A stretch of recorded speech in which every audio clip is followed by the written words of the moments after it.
What's up, investors? Welcome to another episode of the WTF report. So this week we had a market rally in lieu of a nationwide protests.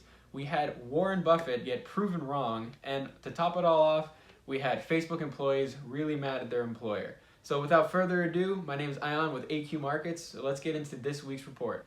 Before I start this week's market report, I just wanted to express my sincerest sympathy and condolences for all the negativity that's going on in this world, without choosing any political side and without trying to incite any negative opinions on something. I think it's fair to assume that police brutality, racial discrimination, and violence needs to end, and I hope that we come together soon to establish the solution. Shockingly enough, we had a really good week in the financial markets. The Dow Jones was up over 7%, the S&P 500 was up over 5%, and there's two main reasons behind this.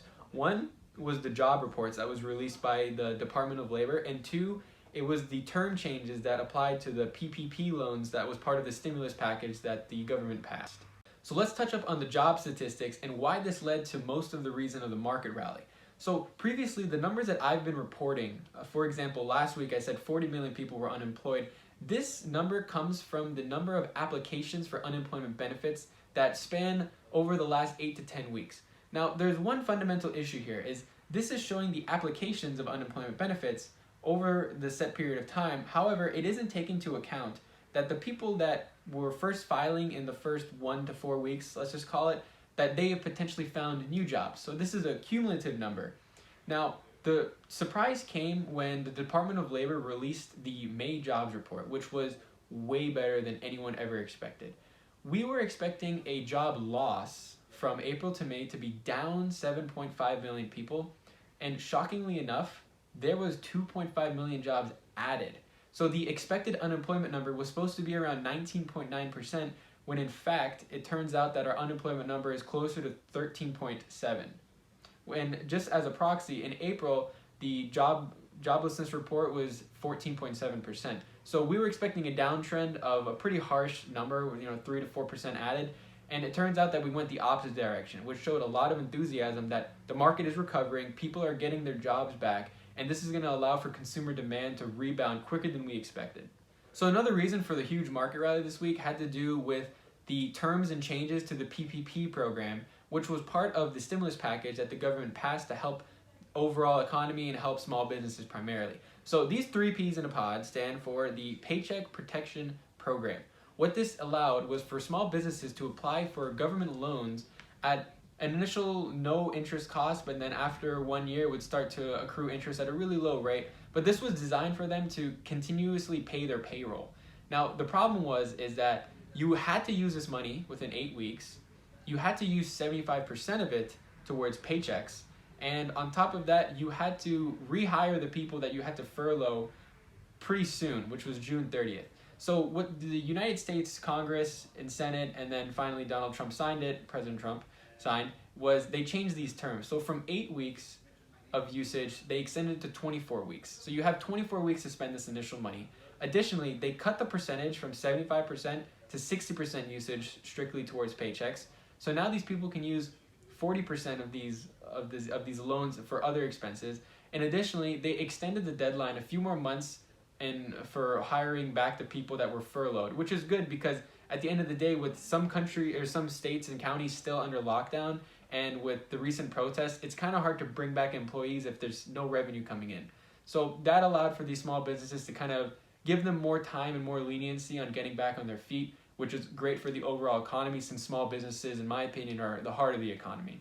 And additionally, some of these companies were a bit uneasy about accepting these loans because if they default, it just shows up really bad on their credit report and makes it very hard for them. But under certain conditions, this new PPP terms are going to allow them to transfer it into a grant if they meet certain qualifications that will not allow them to repay the loan. So this is overall a big win for small business. So overall, it's still really hard to believe that our stock market and economy is doing so well given the current circumstances. And let me put something in perspective. Where the S&P and Dow Jones is at right now is at an equivalent level of where it was last year in December 2019. And at the time of December 2019, we had an unemployment of 3.7%, and we had no COVID-19 running all over the world. So that really begs the question is, how is an economy like this the same as an economy like December of 2019. So stay tuned for my next video because I'm going to discuss that and deep dive as to what exactly drives market prices, how is it possible that the economy is up, and why are the stocks not reacting to the fact that we have 10% more unemployment than we did when it was at this previous price level. So stay tuned for that. Onwards to some industries, and the performer of the week was airlines and travel. And when I'm talking about performance, I'm talking 50%. So right here is this is the NYSE ARCA index for the biggest 16 airlines that are in the United States. I chose this index this week because typically the viewers of these videos are investing in US stocks, so I think it's just fair to look at this. It's up 50% this week, and this all happened when American Airlines basically announced that they're increasing capacity, they're increasing bookings, they're increasing flights, and so the whole ecosystem basically revolved around that news.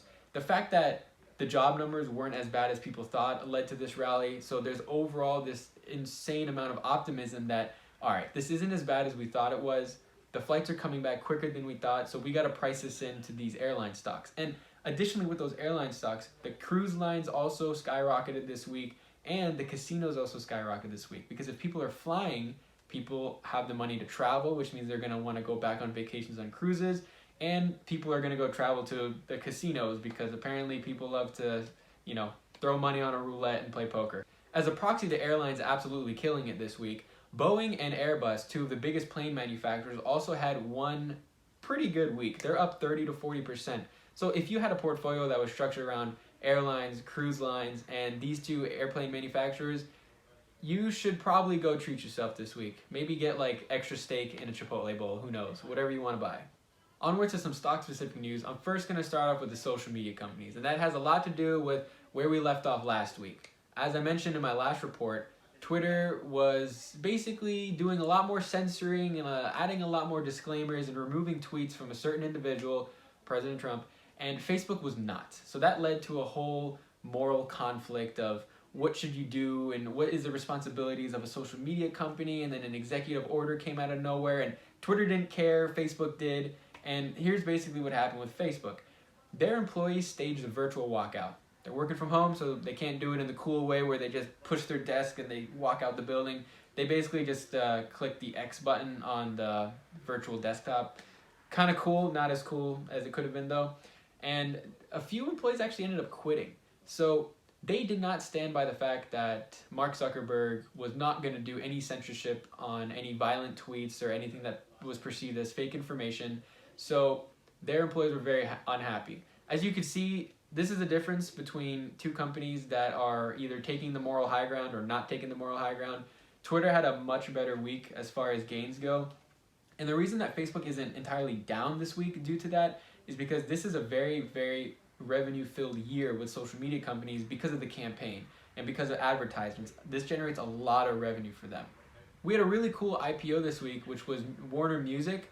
And this is actually a pretty interesting IPO because this is one of the most famous just record labels known to man. They operate in every single genre, and people typically aren't familiar with the record labels because they're more familiar with the artists. But people like Ed Sheeran, Dua Lipa, even Metallica, every single genre you can think of, there's going to be some of the top people that are signed with Warner Music. So they IPO'd at $25, and they wanted to issue out 70 million shares, quite a bit of chunk of change. And I'm also going to do a little bit of a video on their financials because I think this would be quite an interesting opportunity to investigate, just due to the fact that they operate in a pretty unique environment where you could say that they're almost bulletproof because music is listened to by everyone, and there's endless slews of talent that come out in the music industry. Every single year you got the new up-and-coming stars, and then on top of that we just have a huge music industry. So I definitely want to make an individual video on Warner Music and kind of look into their financials and what my personal opinions are on the stock. So stay tuned for that as well. Last but not least, we have one of the most talked about stocks during COVID-19, and that's Zoom.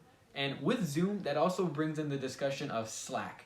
So Zoom and Slack both went public, within the last 2 years, and they operate on the same platform. That they're a system where you can communicate effectively with your coworkers and with your friends. They're commercially used, but they also have the personal use of individuals that just want to talk with their friends. So Zoom has been just a unicorn during these times. They're up over 100%. They've made a lot of solid money for investors, and they actually had their earnings report. In their earnings report, the revenue was up almost 100, or it was up over 150%. They completely blew the expectations out of the water, so they went up even more. They're over $200 now, over $50 billion in market cap. But their PE ratio is still garbage. You can tell by here.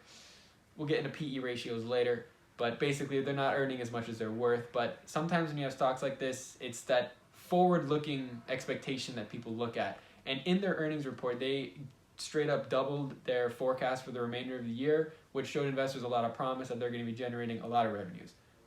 But on the opposite end of this, we had Slack report, which their ticker is work, and people expected them to do just as well as Zoom as far as their growth and revenues and everything like that. So they were pricing in the fact that, all right, they're going to also just blow revenue growth out of the water. And as you can see by this chart, they initially were climbing up, and then the moment they reported, they kind of just plummeted down.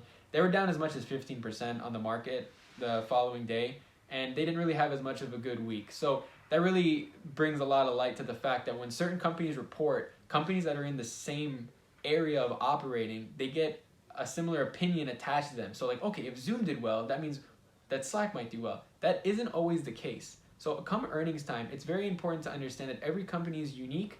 The way that they run is very unique, and just because that two companies operate the same way doesn't mean that they're going to have the same expected revenues. As always, thank you so much for watching. I hope it was enjoyable. I hope you got a lot out of it. If there's anything I missed this week, let's discuss it in the comments below. And most importantly, make sure you like the video and make sure you tell every single one of your friends to subscribe. See you guys next week.